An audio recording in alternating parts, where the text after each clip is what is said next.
국민의힘이 잠시 후인 2시부터 국회의원과 당협위원장이 함께하는 연석회의를 열고 비대위원장 인선 논의에 들어갑니다. 예상대로 한동훈 비대위원장이 한동훈 장관이 비대위원장으로 새로운 수장에 오를지 주목되는데요. 오늘의 정치권 이슈 김영준 배재대 석좌교수, 최창렬 용인대 특임교수 두 분과 함께 짚어보겠습니다. 어서 오십시오. 네, 안녕하세요. 안녕하십니까? 비대위원장은 누가 될 것인가, 그리고 연석회의가 분수령이 될 것이다, 이런 전망이 나오고 있는데 오후 2시에 열립니다. 결국 결론이 어떻게 날 것인가, 한동훈 비대위로 결론이 나게 될까요? 어떻게 보세요? 현 상황에서 국민의힘 비대위원장 선정은 크게 세 가지 관점에서 평가를 할 거라고 저는 봐요. 제일 첫 번째는 시점이죠. 이게 비대위원장이 된다 하더라도 내년 4월 총선 4월 10일까지 4개월 비대위원장이에요. 그러니까 이전에 있었던 비대위원장들은 그럼 뭐 어떤 경우는 뭐 1년 간 경우도 있고 월화가도 있지만 이건 4개월 아주 단기간에 비대위원장을 역할을 맡아야 된다는 부분이 있고요. 두 번째는 역할이 뭐냐라는 거죠. 지금 수직적 당정 관계를 해소해야 된다는 거 다 맞죠. 개혁적 차원에서. 그런데 지금 4개월 남은 이 상황 속에서 가장 큰 역할은 총선 승리를 이끌어낼 수 있는 동력을 만들어내느냐 못하느냐가 가장 중요한 역할이라고 보는 거고요. 그리고 더 중요한 거는 뭐냐면 뭐 한 사람만이 아니라 여러 사람을 가지고 봤을 때 어떤 대안이 그나마 상대적으로 가장 적절하냐를 봐야 되는 것이지, 특정한 한 사람만 가지고 이 사람이 된다 안 된다 보기에는 한계가 있을 수밖에 없다. 그런 의미에서 무엇보다도 아마 뭐 정치 경험이 없다라든지 뭐 수익적 당청 관계가 지속될 거라 이런 분명히 단점도 한동훈 장관에게는 있지만 4개월 만에 치러지는 총선에서 이재명 민주당 당대표와 확고한 대립적 관계를 만들어서 총선을 끌고 가는 것이 과연 역할이 좋으냐 나쁘냐를 가지고 집중될 가능성이 저는 굉장히 크다고 저는 봅니다. 예. 찬반 양론이 격렬할 것으로 보이는데 일단 지난 의총에 있었고 오늘은 당협위원장까지 범위를 넓혔습니다. 이번에야말로 결론을 짓겠다라는 의지의 표현이라고 보면 될까요? 그 특정 인물을 비대위원장으로 이제 선정할 거냐 말 거냐를 가지고 이렇게 당이 회의라고 이런 경우를 별로 못 봤어요. 그만큼 이제 국민의힘이 느끼는 문제의식은 크다는 거겠죠. 위기의식이 많다라는 걸 반증하는 건데, 한동훈 법무장관은 제 개인적으로 보기엔 언행도 반듯하고 논리도 반듯하고 나무랄 데 없어요. 인물로 볼 때. 그리고 법무장관 장관 치고는 상당히 좀 독특한 면도 있고 말이죠. 뭐 긍정적인 면이 많다고 생각해요. 근데 문제는 지금 그만큼 지금 당 전체가 회의를 열어서 비대위원장을 결정해야 될 정도로 지금 심각한 위기 상황인데, 결국 지금 국민의힘이 처한 위기의 핵심은 여러 문제들에 대해서 이 여당이 말이죠. 여당이 제대로 목소리를 못 냈다라는 거예요. 김기현 체제의 가장 단점이었잖아요. 그 부분이. 바로 그래서 김기현 체제가 들어설 때부터 막을 낼 때까지 상당한 위기가 더 증폭된 면이 있단 말이죠. 그래서 혁신위원회도 출범을 했던 건데, 그렇다면 답은 간단한 겁니다. 김기현 체제가 불러왔던 위기를 벗어나면 될 거 아닙니까? 김기현 체제와 차별화된 모습을 보이면 그게 비대위는 성공하는 거예요. 그렇다면 이제 중도층으로 이제 외연도 확장될 수 있는 건데, 제가 아까 한동훈 장관의 언행도 반듯하고 나무랄 데 없는 사람이다. 그리고 이제 말도 뭐 그렇게 치우치지도 않고 발언이나 이런 걸 봐도 말이죠. 단지 민주당 야당의 관점에서 볼 때는 뭐 장관이 저렇게 이렇게 뭐 각을 세우냐 이럴지 모르지만 그건 뭐 사실 장관의 스타일의 차이니까. 제가 그래서 말씀드리는 게, 과연 그동안 여권이 느껴왔던 위기의식을 얘기할 수 있을 것인가가 저는 관건이라고 봐요. 수직적 당정관계다 이런 얘기 다 하는 얘기인데, 저도 말씀을 많이 드린 편입니다만, 그 수직적 당정관계의 그 핵심은 뭐냐면, 수직적 당정관계라는 말이 대단히 추상적이잖아요. 그동안 여러 가지 문제로 인해서 지지율이 정체를 보였던 것, 그러한 것들에 대해서 이건 잘못됐다고 얘기하는 게 수직적 당정관계를 타파하는 길이에요. 간단한 겁니다. 그게 핵심인 거예요. 근데 한동훈 장관이 제가 볼 때 소신도 있고 말이죠. 논리적이기도 하고. 그런데 과연 윤 대통령과의 그 어떤 그 관계로 볼 때 그동안 여러 가지 검찰에서의 관계도 그렇고 현재에도 그렇고 말이죠. 그런 것들로 밀어볼 때 과연 그동안 제기되었던 중도적 관점에서 이러이러한 문제가 있다라는 거. 이태원 참사가 났는데 거기에 대해서 책임진 인사가 없다든지, 예를 들어 적었다든지, 또 뭐 잼버리 행사가 잘못된 것에 대한 반성이라든지 이번 부산 엑스포가 너무 예상을 벗어날 정도로 참패했잖아요. 그런 거라든지 홍범도 장군의 형상을 이전한다라고 해서 상당히 중도층으로부터도 전 비판을 많이 받았다고 봅니다. 그런 부분들이라든지 이러한 것들에 대해서 지적을 못했던 게 김기현 체제의 한계였거든요. 그럼 그런 것도 지적해내면 그게 한동훈이 됐건 누가 됐건 그건 가능한 겁니다. 문제가 없는 거예요. 단지 근데 한동훈 장관이 장관할 때 하던 그런 소신적 발언으로 볼 때는 할 수 있을 것 같은데 의외로 말이죠. 그렇다면 완전히 성공하는 거죠. 그럼 중도층에도 위원이 확장될 수도 있고 여러 가지 좋은데 과연 제가 걱정하는 거는 과연 한동훈 장관이 워낙 윤 대통령의 분신처럼 행동해 왔기 때문에 그렇게 인식되어 있고 그런 점이 좀 우려가 되는 것이고 한동훈 장관이 인물이 못났다는 얘기가 아니에요. 그 인물은 훌륭한데도 불구하고 그런 이제 단점이 하나 있는 것이고 그게 이른바 이제 흔히 말하는 수직적 당정 관계를 타파할 수 있을 것이냐는 문제고 또 하나 문제는 저는 민주당의 그 검찰공화국이라는 말에는 동의하지 않습니다만 어쨌든 검찰 출신이 또 당의 대표가 되는 거거든요. 비대위원장은 당의 대표니까. 그러한 야당에게 상당한 공격의 빌미를 줄 수 있다는 것. 이런 것들은 단점이에요. 근데 장점은 일단 보수층이 상당히 그 선호하고 또 객관적으로 봐도 인물이 반듯하니까 그런 점에서는 장점입니다. 새로운 인물이기도 하고. 뭐 물론 정치 경험이 없는 건 또 단점이고. 그러니까 장단점이 있어요. 이 장단점에서 어느 게 더 두드러지는 것인가. 단점이 장점을 상쇄할 것인가, 장점이 단점을 상쇄할 것인가. 어디에 조금 더 무게추가 기울어져 있다고 저는 근데 보세요? 한동훈 장관이 사실은 저는 뭐 개인적으로 굉장히 훌륭한 인물이라고 여러 번 말씀드립니다만 막상 비대위원장이 됐을 때 비대위원장은 물론 공천관리위원회도 생기겠습니다만 공천까지도 관여해야 되는 자리거든요. 이 공천 이거는 상당히 이 무슨 장기판이나 바둑에 이 바둑 두는 것처럼 간단한 문제가 아니에요 이게. 그냥 뭐 혁신하고 쇄신하고 몇 개 발표하는 게 아니거든요. 그러한 부분을 해낼 수 있을 것인가의 걱정도 있고 또 제가 계속 우려하는 것이 여권에서 제기됐던 여러 문제들을 과감하게 지적해 나갈 수 있을 것인지 과거 김종인 비대위원장 때처럼 말이죠. 김종인 비대위원장이 문재인 체제 때는 문재인 대표도 막 비판하고 이랬었거든요.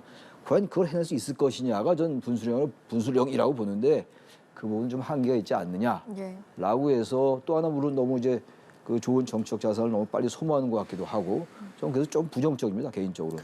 비주류에서 걱정하는 수직적 당정 관계 본질에 대해서 말씀을 해주시면서 잘못된 것을 잘못됐다고 말할 수 있는 부분이 본질이다라고 하셨습니다. 그런 기준에 비춰 본다면 한동훈 장관은 그걸 잘 해낼 수 있는 인물일까요? 제가 먼저 말씀을 좀 드렸었잖아요. 지금 얘기하는 거는 굉장히 원론적인 얘기를 하는 거예요. 당정 관계를 수직적 관계를 수평적 관계로 바꾸고 그리고 할 말을 하는 예를 들어서 비대위원장이 되는 오랜 기간 동안에 비대위원장의 역할을 하려면 그런 덕목이 필요하죠.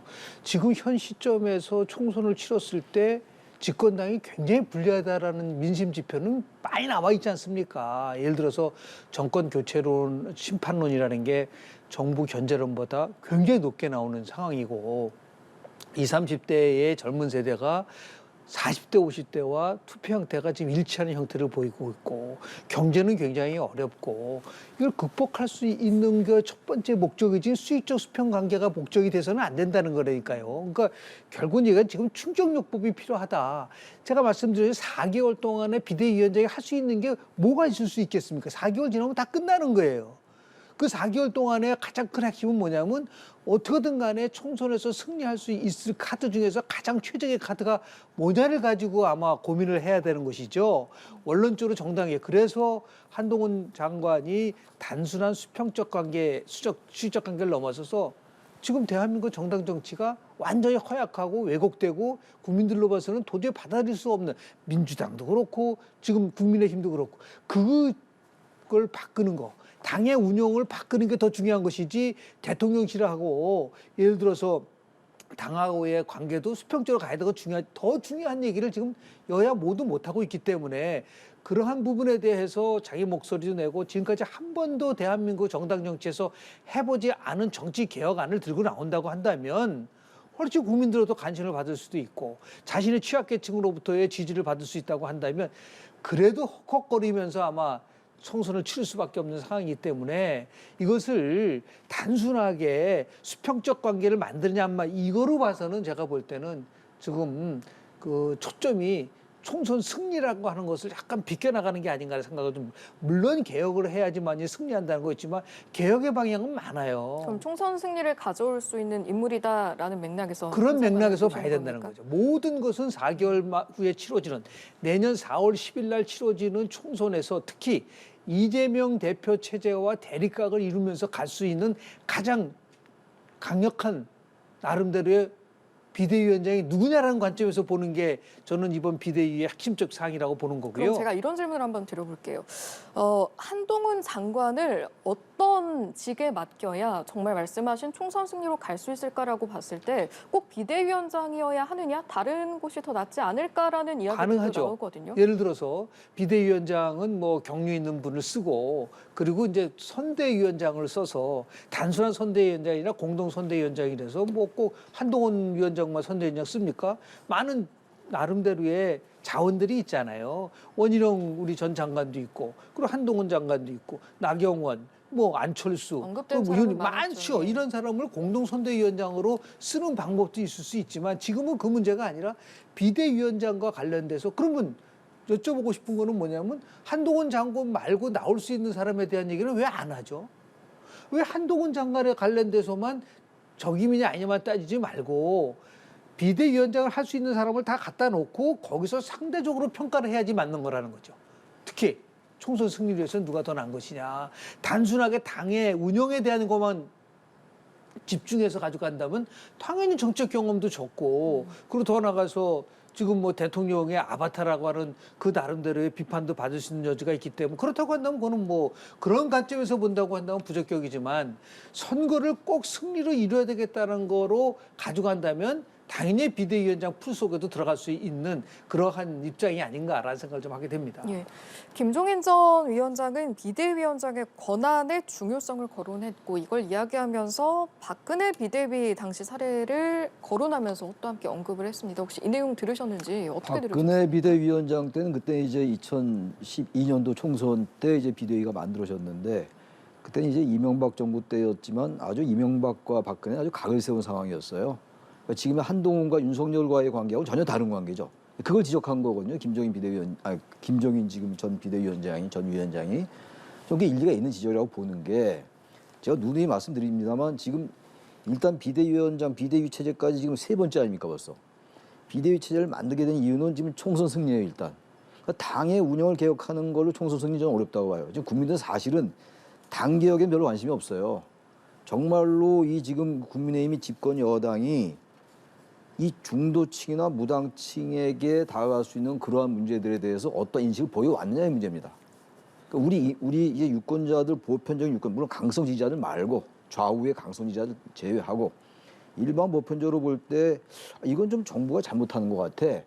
이런 게 너무 많았어요. 그 결과가 지금 뭐 민주당도 마찬가지입니다. 민주당 뭐 덜할 거 하나도 없는데, 민주당도 마찬가지입니다만 지금 현재 국민의힘 얘기를 하는 거니까 국민의힘 내부에서 여전히 지금 국민의힘의 그 지지도도 그렇고 대통령의 지지도도 그렇고 이게 상당히 정체를 계속 보이고 있는 거 아닙니까? 40%를 못 넘고 있잖아요. 그 이유가 있는 거거든요. 나름 양당이 다 있어요, 이유가. 그 이유만 제거해 주면 돼요.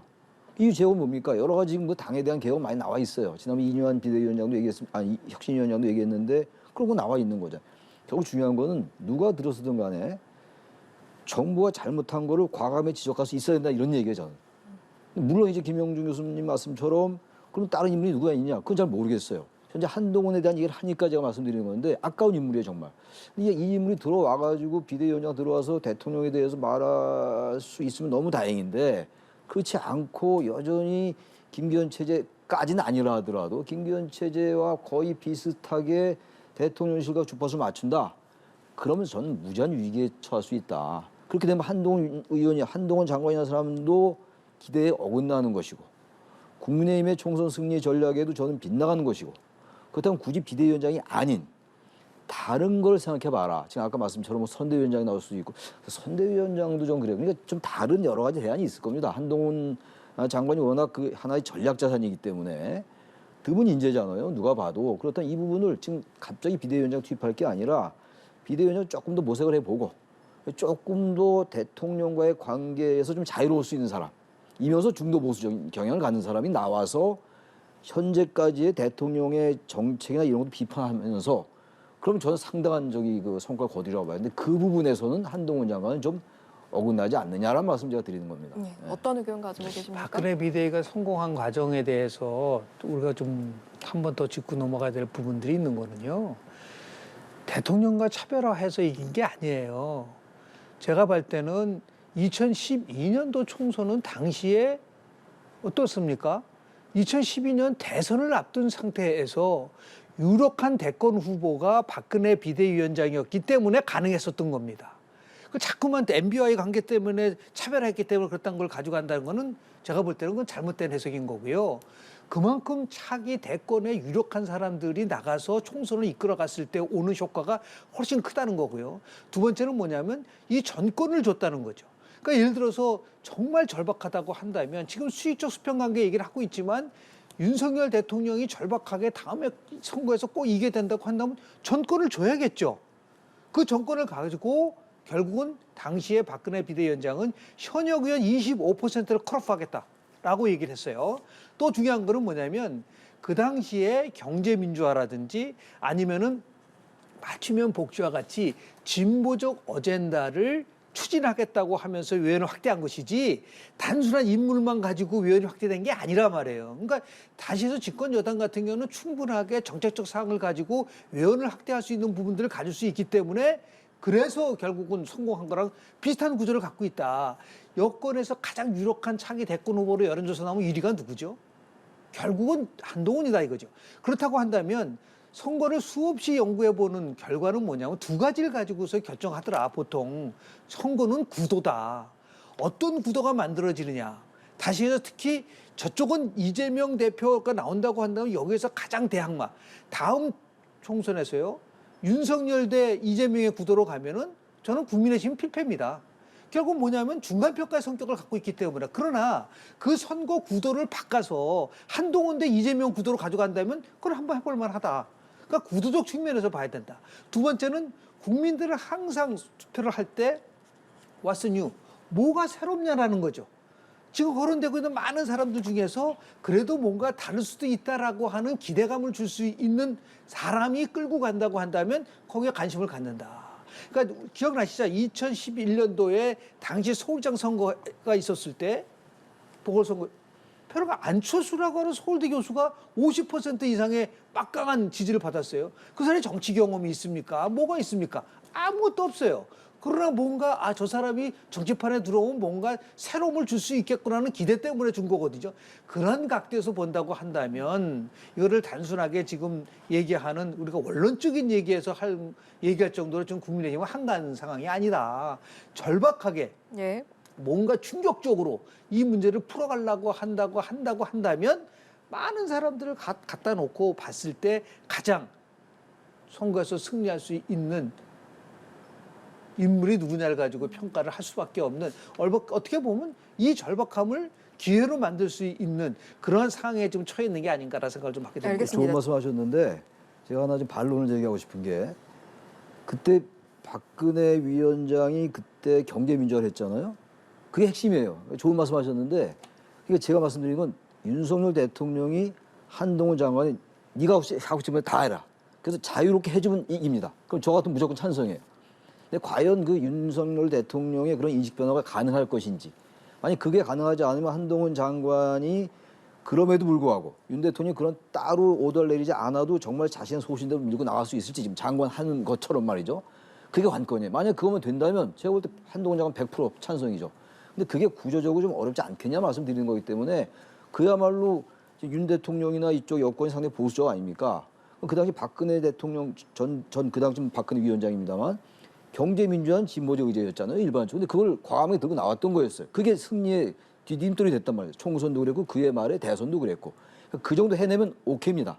근데 그걸 해낼 수 있을 정도로 대통령에게 그건 각 세우는 건 아닙니다만 그동안에 여러 잘못을 지적해보면 우리는 이런 아젠다로 나가겠다. 중도 진보적인 거. 이러면 저는 김 교수님한테 대폭 찬성. 자, 그러면 지금까지는 한 장관이 비대위원장의 적절한 인물인가를 놓고 이야기를 했다면 혹여 이번 연석회의에서 결론이 나서 비대위원장을 해주십사라고 국민의힘에서 이야기한다고 하더라도 한 장관은 그것을 받을 것인가라는 측면은 또 다른 이야기인 것 같습니다. 어떤 의견 가지고 계신지요? 뭐 그럴 경우에는 피하기는 힘들 거라고 좀 봐요. 예를 들어서 지금 절박한 거거든요. 국민의힘에서는 조금 전에 최 교수님 말씀하신 것처럼 우리 대통령은 승부사적 기질이 굉장히 강한 분인 거라고 저는 알고 있어요. 그러니까 지금과 같이 그동안 알고 있었던 윤석열 대통령이 아니라 가장 자기의 최측근이 비대위원장이 되면서 우리 쉽게 얘기하면 나를 밟고 가라라고 할 정도의 승부사적 기질을 보일 수 있는 부분들이 있는 거거든요. 그렇게 해서 여하튼 간에 선거에서 승리를 해야 되겠다라고 하는 그것이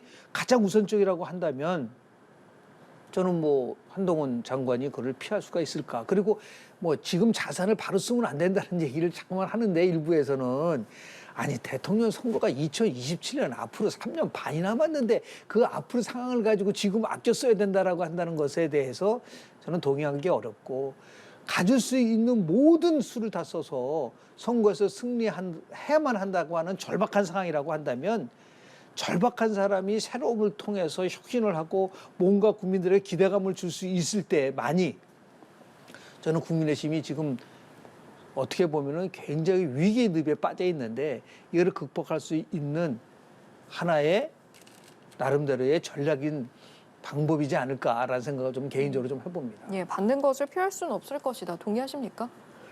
글쎄 뭐 동의하고 안 하고 떠나가지고 쉽지 않을 거예요. 받을 수밖에 없을 겁니다. 아마. 그럼 이렇게 네. 달리 질문을 드려볼게요. 받는다라고 하더라도 이게 한 장관 입장에서 비대위원장이 기회가 될까요? 독배가 될까요? 아니면 다른 길이 더 나았을까요? 그거야말로 뭐 본인에게는? 너무나 많은 변수를 같이 얘기를 해야 되는 것이지 무조건 독배가 되느냐 무슨 뭐 한 장관에게 단정해서 말할 수 기회가 없다. 그렇게 쉽게 얘기할 수 있는 상당한 시간이 필요해요. 근데 그 정도 시간을 저한테 주시지 않을 거 아니에요. 10분 이상이 필요할 것 같은데 그건 답변하기 어려울 것 같고 기회이자 독배일 수 있겠죠. 승리하면 뭐 상당히 이제 대권주자로 더 이제 한 걸음 올라갈 수 있는 건데 지금 한동훈 장관은 굉장히 부담스러울 거예요. 굳이 비대위원장 이걸 안 하더라도 기회는 많이 주어질 겁니다. 한동훈 장관에게. 제가 한동훈 장관 같으면 저는 거부할 것 같아요. 근데 아마 그 구조상 만약에 지금 오늘 열리는 그 연석회의에서 한동훈 장관 당신이 비대위원장 하시오라고 당이 결정했다면 그거는 아마 대통령실 대체로 보세요. 친윤 주류는 지금 한 장관을 지지하고 있어요. 대개. 비유는 한 장관을 좀 약간 부정적으로 봐요. 나쁘다는 의미가 아니라 좀 비대위원장이 좀 적절치 않다고 보고 있는 겁니다. 이게 뚜렷이 드러납니다. 이건 다시 말하면 뭘 반증하냐면요. 한 장관이 되면 또 친윤 주류들이 이 친윤 주류가 문제입니다. 또 한 장관에게 또 눈치 보고 이래서 대통령 눈치 또 봐가지고 아니 한동훈 장관의 특장을 살리지 못할 수 있다 이런 얘기예요. 저는 그런 구조를 아예 원천적으로 배제하라 이런 얘기인데 아마 그럼에도 불구하고 친윤 주류가 계속 이렇게 주장하는 걸 볼 때 대통령의 의중은 한 장관에게 있는 것 같아요. 그 눈치 빠른 친윤 주류들께서 한 장관을 지지하는 거 아니겠습니까? 제 이건 유추입니다만. 그다음에 한 장관에게 그 당 연석회의에서 결론이 이렇게 한 장관으로 내려지면 한 장관이 거부하기 어려울 겁니다 아마. 저 같으면 제가 한 장관 같으면 제가 거부할 것 같습니다. 연석회의에서 결론이 날 수도 있겠지만 이제 추가 개각 이야기도 나오다 보니 한 장관이 추가 개각 대상에 포함이 되느냐 아니느냐에 따라서 대통령의 의중도 좀 엿볼 수 있지 않을까 이런 이야기도 나오고요. 근데 비대위원장을 맡느냐 안 맡느냐를 넘어서서 내년 총선에 만약에 출마를 하게 되면은 당연히 개각의 대상이 될 수밖에 없잖아요. 그러겠죠. 예, 그렇기 때문에 아마 근데 다만 시기상의 문제로 연말에 하느냐, 연초에 하느냐, 아니면 원포인트 개각을 하느냐. 지금 조금 전에 보니까 어저께죠. 우리 산자부 장관에 대해서 원포인트 원포인트로, 개각을 예, 했잖아요. 단행이 됐습니다. 그런 식의 방법을 취할 수 있는 부분들도 있기 때문에 저는 뭐 단순하게 개각을 보고 그래서 한 장관이 비대위원장을 맡을 거냐 안 맡을 거냐라는 거를 근데 연말 평가하기는- 연초 원포인트가 워낙 이야기가 많이 나왔다 보니 오히려 이게 아니면 달리 추정해 볼 수 있는 게 아니냐 이런 의견도 있던데요. 아니 그 예를 들어서 지금 우리가 토론한 내용 속에서 네. 이제 본인이 계속해서 나는 절대로 정치권에 발을 들이지 않겠다라고 강력하게 얘기하고 고사를 하고 할 경우에는 뭐 어쩔 수 없지 않겠습니까? 그러나 좀 대체적인 분위기가 지금 이제 한 장관의 역할론이라는 것이 구원투수론이라는 것이 지배적이라고 한다면 그럼 이제 거꾸로 얘기하면은 개각이 이루어지면은 그거는 분명하게 이번 총선에 무슨 역할을 하겠다는 거를 우리가 잠정적으로 추론해 볼 수 있는 게 아닌가라는 생각을 좀 하게 되는 거고요. 지금 결국은 이례적으로요. 지금 권한대행을 갖고 있는 윤재욱 원내대표가 이렇게 많은 사람들의 의견을 들으면서 비대위원장을 선정한 적이 과거에 있었나요? 저도 궁금하더라고요. 없잖아요. 그러니까 왜 그러냐면 그만큼 그래도 일방적이 아니라 많은 사람들의 의견을 수렴을 해서 그중에서 중지를 모아서 만약에 오늘 연석회의를 했는데 보니까 당협위원장들, 원내당협위원장들은 총선에서 정말 사활을 걸 정도로 열심히 하고 있는 분들이지 않습니까? 이런 여러 분들의 의견을 들은 다음에 결론을 내려서 누굴지는 모르겠으나 하여튼 뭐 빠른 시일 내에 이것도 질질 끌 수는 없지 않습니까? 그렇게 될 경우 결국 뭐 이번 주 아니면 뭐 다음 주까지는 이번 주까지 결론을 내려야 될 거라고 저는 봐요. 예를 들어서 시기상으로 보면 벌써 뭐 12월 말이 되고 내년 총선이 4월 10일이면 한 석 달 정도밖에 안 남았는데 이 비대위 선정 가지고 이렇게 시끌벅글 할 수 있을 정도 또 당장 지금 국회는 김건희 특검법 포함해서 아주 굉장히 만만한 사항들이 많기 때문에 빨리 이 비대위원장 체제로 구축이 돼야 되지 않을까라는 생각을 좀 하게 됩니다. 예, 총선을 염두에 두고 있다면 그럼에도 불구하고 개각 대상에 포함되는 건 예정된 수순이다라는 맥락에서도 앞서 이제 말씀을 해주셨는데 어떻습니까? 이제 어떤 시기에 어느 상황으로 개각이 발표가 되느냐에 따라서 시사하는 바가 있을까요? 원포인트냐, 함께 발표가 되느냐, 이번 주 안에 되느냐, 뭐 나중에 되느냐에 따라서. 뭐 원포인트를 하든지 뭐 같이 하든지 그게 뭐 그렇게 중요하지는 않잖아요. 근데 또 하나 이제 좀 그 지금 말씀은 다른 말씀인데 이건 한 좀 지적하고 넘어가야 될 것 같아요. 박문규 산업부 장관이 3개월 만에 그만뒀잖아요. 이렇게 운영하지 말라는 얘기예요. 그러니까 장관이 돼가지고 그때 나름대로 이유가 있어 장관을 썼을 텐데 3개월 만에 총선에 출마하고 그만두게 한다. 이런 게 다 야당한테 비판거리라고요. 이렇게 하지 않아야 돼요. 그러니까 이런 것들을 같이 지적하고 나올 수 있어야 된다 이런 얘기입니다. 물론 이제 그 당시 박문규 장관 이제 임명할 때는 그런 생각이 없었겠습니다만 뭐 총선에 지금 워낙 인재가 필요하니까 하는 건데 하여튼 그쯤에 두고 한동훈 장관은 이미 정치권에 들어오는 게 공식화 된 것 같아요. 기정사실화 됐고 아마 조만간에 개각이 이루어지면서 포함될 것 같고 뭐 비대위원장이 되든 안 되든 총선에 출마할 것 같고 말이죠. 어떠한 형태로든 간에 여권에선 지금 한동훈 장관이 필요한 겁니다. 지금.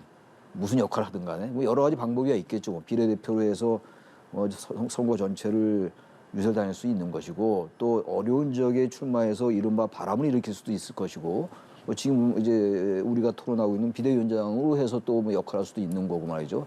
여러 역할이 있을 거예요. 근데 어떤 형태로든 간에 한동훈 장관은 내년 4월 총선에 여권에 상당한 그 스마트한 무기가 될 것이면 틀림없는데 이걸 잘 써야 된다 이런 얘기. 잘 써야 된다. 예. 잘 쓰지 못하면은 무기도 이 결국은 운영하는 게 사람이 운영하는 거거든요. 무기가 좋은 무기인데 이거 잘못 운영하면 안 되는 거 아니겠어요? 발사식이나 이런 것도 마찬가지입니다. 오늘 북한이 탄도미사일 발사했다고 그러는데 좀 그래서 이게 여건이 잘 조율해야 되고 과도하게 대통령 눈치 보고 이렇게 가서는 안 된다라는 말을 또 말씀드립니다. 예. 당장 오늘 오후 2시에 열리는 연석회의에서는 또 어떤 결론이 날지 함께 지켜보도록 하고요. 두 분이 마침 산업부 장관 어제 원포인트 개각 이야기를 해주셨으니까 이 내용으로 이어가 보도록 하겠습니다. 산업부 장관 자리에 안덕근 통상교섭본부장이 지명이 되는데 일단 이번 인선평가 어떻게 하시겠습니까? 뭐 그쪽 분야에서 교섭통상부 쪽 그리고 서울대 국제대학원에서 나름대로 역할도 하시고 했기 때문에 뭐 평가로 봤을 때는 뭐 나름대로 역할을 할 수 있는 분이라고 보는데 조금 전에 최 교수님이 말씀하신 것처럼 그러면 현 정부나 정당은 3개월 앞도 못 내다보냐는 거죠. 예를 들어서 지금 얘기하는 분을 장관을 임명을 하고 나서 또 산자부가 얼마나 중요한 부서입니까? 그런데 청문회 준비까지 포함한다고 한다면 몇 달 이상을 결국은 소비해버린 것처럼 돼버리잖아요. 그런 의미에서 봤을 때 한 치 앞도 못 보는데 어떻게 국정을 운영할 수 있냐라는 비판을 받을 수 있는 여지가 저는 충분히 있다고 좀 보고요. 이제 빨리 이제 심기일전을 해서 지금 제가 볼 때는 이 정부 들어와서 가장 그 부족한 부분을 느끼는 거는 뭐냐면은 산업에 대한 얘기가 그렇게 많지 않다라는 거거든요. 그러니까 우리가 제조업 중심에서 뭔가 4차 산업혁명 시대에 맞는 새로운 산업을 만들어서 일자리를 만들어 간다고 한다면 제가 볼 때는 굉장히 중요한 여러 장관 자리가 중요하겠지만은 산자부라든지요. 또 아니면 지금 얘기하는 과학기술부 쪽하고 중소벤처 이런 기업부죠. 이 세 부가 굉장히 중요한 부분인데 그것도 보면은 지금 벤섭 중소벤처기업부 장관도 오영주 차관을 또 이렇게 했기 때문에 이게 전반적으로 큰 그림 속에서 개각이 이루어지는 것이 아니고 그때마다가 필요에 따라서만 이렇게 개각을 하게 되면은 나름대로 개각의 효율성이 분명하고는 떨어질 수밖에 없는 부분들도 있어서 좀 더 큰 틀 속에서 뭔가 우리 산업을 재편시키고 더 나아가서 일자리도 만들고 그리고 우리가 중요한 경제를 좀 침체에 있는 경제를 좀 끌어올릴 수 있는 그런 큰 틀 속에서의 개각의 방향성이 좀 나왔으면 좋지 않겠는가라는 걸 개인적으로 생각을 합니다. 네, 마찬가지 질문 인선에 대한 평가 말씀 여쭤보겠습니다. 아까 제가 말씀드렸잖아요. 일단 뭐 좋은 평가를 내릴 수가 없어요. 이 인물에 대한 좋은 평가를 낼 수 없다는 게 아니라 인물은 뭐 통상교섭 본부장이 상황에 했으니 대한 이야기는 하셨으니까 인물에 대해서는 어떤 말씀? 뭐 인물에 대해서는 뭐 괜찮죠. 아직 뭐 다른 이제 도덕적인 건 안 나왔는데 적어도 통상교섭 본부장을 했으니까 저는 뭐 의미가 있다고 봐요. 인물 자체는. 근데 문제는 지난번에 개각한 지 얼마 안 됐었잖아요.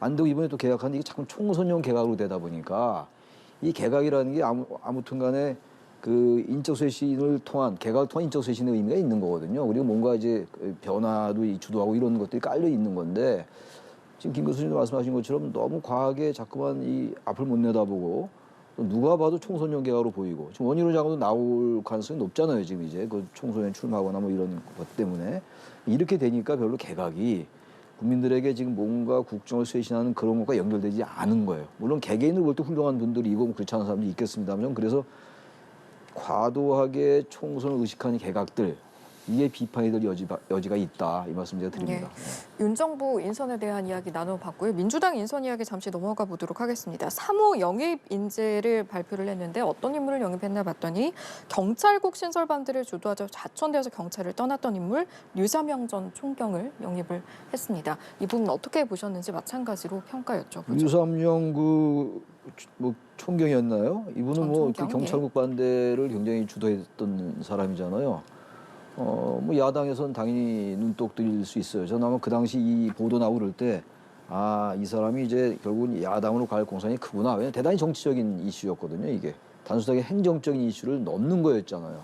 내무부의 경찰국 신설하고 이런, 행정안전부의 경찰국 정신선언 문제였기 때문에 대단히 정치적인 문제였거든요. 근데 이 정치적인 문제에 괜히 앞장섰다고요, 유총경이. 그러니까 이 사람도 정치에 입문하려고 한 건 아니겠습니다만 이러면서 점점 정치화 하겠구나라고 느꼈었어요, 제가. 근데 뭐 여전히 역시 예상대로 이제 민주당이 가는 거니까 이 부분에 대해서는 뭐 민주당도 야당으로서 이런 인물이 필요할 겁니다. 여기서 뭐 특별히 비판할 건 없다고 생각해요. 네. 입장문을 내는데요. 류사명 전 총경이 그러면서 한 이야기가 민주주의를 후퇴시키는 윤 정권에 대한 견제를 내가 입문하는 배경이다 이렇게 설명을 했거든요. 이 내용 어떻게 들으셨는지 여쭤보겠습니다. 그러면은 문재인 정부 때 경찰은 어디서 통제했죠? 민정수석실에서 한 거 아닙니까? 그때는 왜 가만히 있었었죠? 경찰이? 그러고 나서 이제 경찰국을 신설한다고 하니까 물론 이제 그 신설하는 그 과정 속에서 여러 가지 잡음이 있는 부분들이 굉장히 많았던 걸 인정한다 하더라도 일관성이 약한 거죠. 예를 들어 대통령실이 통제할 때는 괜찮고 이런 경찰국을 통해 가지고서 만약에 통제한다면 잘못된 건가요? 일관성이 있어야 되죠. 그럼 이런 식으로 지금 뭐 저는 이런 부분 속에서 이 인선이라는 거는 별로 바람직한 인선이 아니다. 예상됐었던 인선이고 뭐가 새롭다는 거죠. 정부에 대해서 지금 모든 것이 윤석열 정부를 심판하고 비판하는 것에 대한 맥락을 맞는다 하더라도 이런 분들은 우선순위에서 그렇게 높은 걸 줄 수 있을 것인가. 오히려 민생이라든지 우리가 앞으로 나가야 될 방향성이라든지 이런 쪽에서 갈 수 있는 분을 영입을 하고 그런 의미에서 뭐 환경 전문가를 영입을 한다든지 아니면 뭐 젊은 사람을 이런 거는 저는 있을 수 있지만 뭐 이렇게 경찰국 신설 반대를 주도하다가 좌천된 사람 이런 사람들 이건 뭐 과거에도 굉장히 많았었죠. 민주당 내에서도 뭐 과거에 일정한 패턴을 가지고 가는 거기 때문에 이게 얼마만큼 국민들로부터 관심과 그리고 더 나아가서 지지를 받을 수 있을 것이냐에 대해서는 조금 저는 회의적인 것이고요. 예. 이 모든 것들이 결국은 극단적 대립적 구도 속에서 정당 정치가 이루어지고 양극화된 정치를 더 가속화시킬 수 있는 부분들. 그리고 이분들이 들어가서 결국 국정 운영에 참여하는 기회를 넘어서서 만약에 의정 활동을 할 때 주 목적이 결국은 뭐냐면 전 정부와 관련돼서 투쟁하고 현 정부에 대해서 반대하는 거를 더 중점을 둔다고 한다면 결국은 그거는 뭐 양극화 정치를 더 가속화시키겠다라는 것밖에 보이질 않기 때문에 그런 면에서 봤을 때 조금 우리가 영입을 한 데 있어서의 방향성이 뭔가에 대한 부분들에 대해서 한번 정도는 생각해 봐야 되지 않을까라는 생각을 좀 하게 예. 됩니다. 저도 그 말씀을 드리고 싶은 게 이런 건 좀 야당으로서 할 수 있는 영입인데. 짧게 부탁드립니다. 근데 지난 정권 때도 왜 그 김태우 감찰관 영입했잖아요. 윤석열 그 여당이. 그런 게 별로 안 좋아요. 그 현 정부에 막 반대하는 사람 영입하고 이러는 거 여야다. 그런 거 좀 지양했으면 좋겠어요. 네, 여기까지 듣고 마무리하겠습니다. 오늘 이 시간은 최창렬 용인대 특임교수, 김영준 배재재 석좌교수 두 분과 함께했습니다. 고맙습니다. 네, 고맙습니다.